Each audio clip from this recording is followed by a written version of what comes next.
And so this is no longer the America of our childhood, of unlocked doors and walks on a summer night, Senators. This is a country at war, a country where we are no longer safe.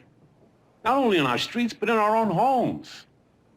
And that's because the criminals are taking over. And these criminals, they're not afraid of the police or the courts. So who's left to stop them?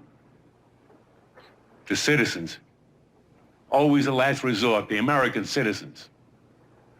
We must not give in. We must not let them take over. We must once again have a country where we do walk home on a summer night and sleep with the windows open and not be afraid.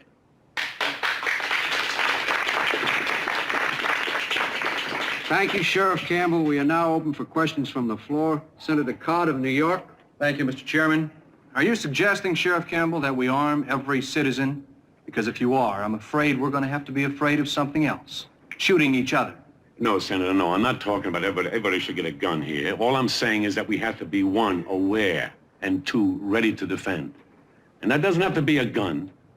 It could be self-defense classes, tear gas, dogs, bats. Which, by the way, I now manufacture.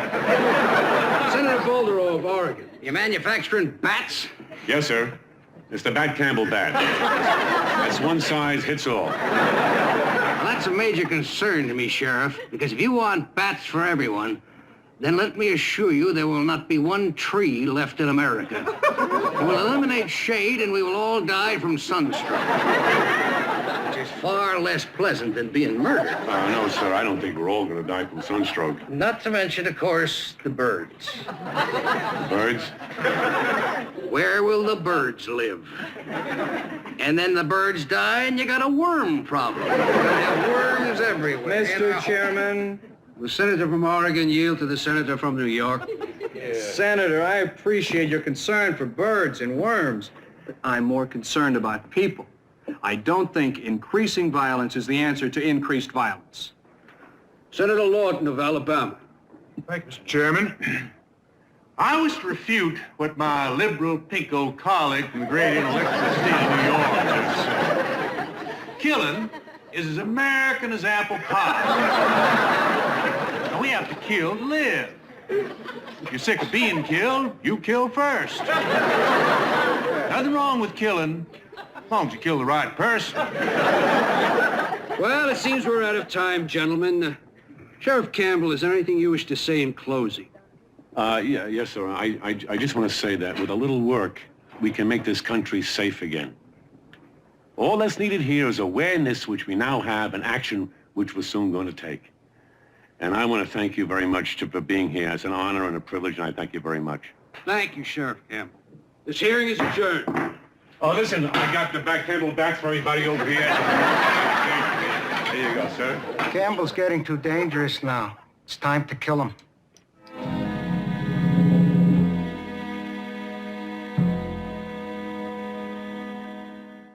And so, in conclusion, I say to you, esteemed senators of these United States, what will save America is a safe America. Good night.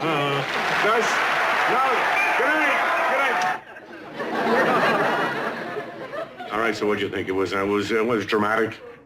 I can see you're speechless, but it's okay. Come on. You were moved, is that right? Nod your head. Be honest. Well, I was bored, actually.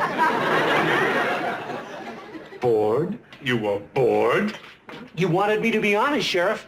I think the speech could use a few jokes. I'm about to address the Senate of these United States, and this guy suggests jokes. If they wanted jokes, Perkins, they would have asked Honey Youngman to speak. Sit down, we'll start this again.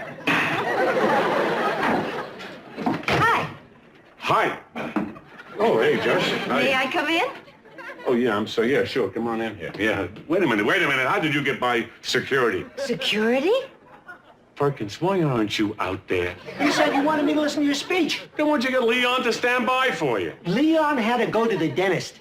He was eating a bit of honey bar, and the caps came off his front teeth, and he was walking around with these little spikes. That happened to me one time. It was so embarrassing.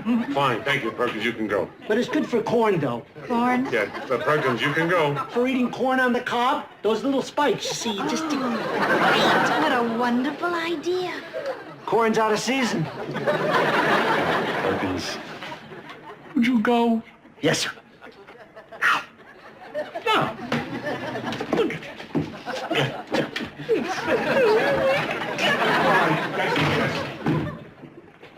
What's up?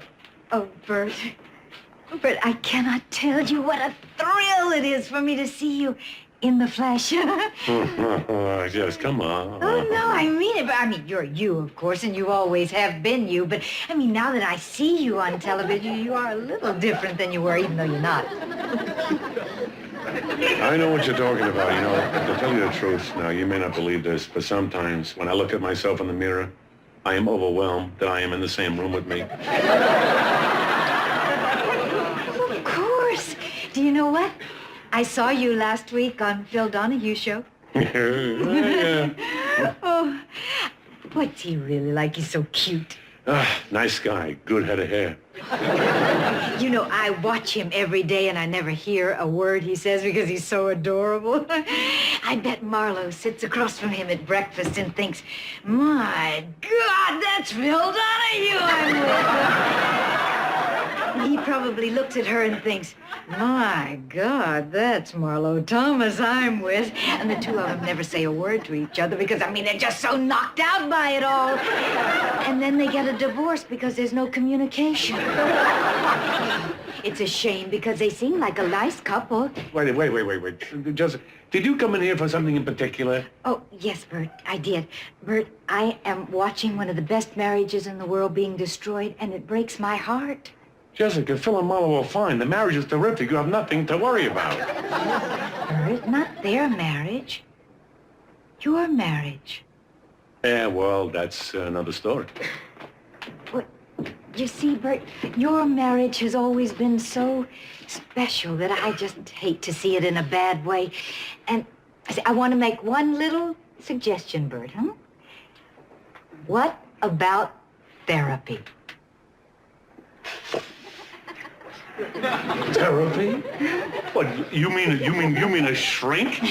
Well, Bert, there are an awful lot of good ones that work with couples. I hate shrinks, guys who get paid to sit there and nod and blame your mother. Bert, I'm not sure that they blame anyone, but you see, what they help couples do is focus on their problems.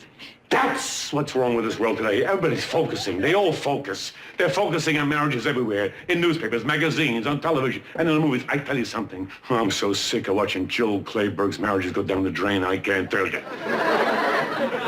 And that's what comes from this focusing stuff. Divorce. In the olden days, they had other things they did. Like walking. Walking? Yeah, in the old, nobody had a car. Everybody just they walked around all over the place. They walked for hours every day, and their marriages were terrific. Somehow or another, I don't think that will help here. I don't think walking is the answer. Yeah, well, a shrink's not the answer either, I'll tell you that. Well, what do you think will help, Bert? I don't know, maybe nothing can help Mary and me. Jessica, I got things to do. Excuse me.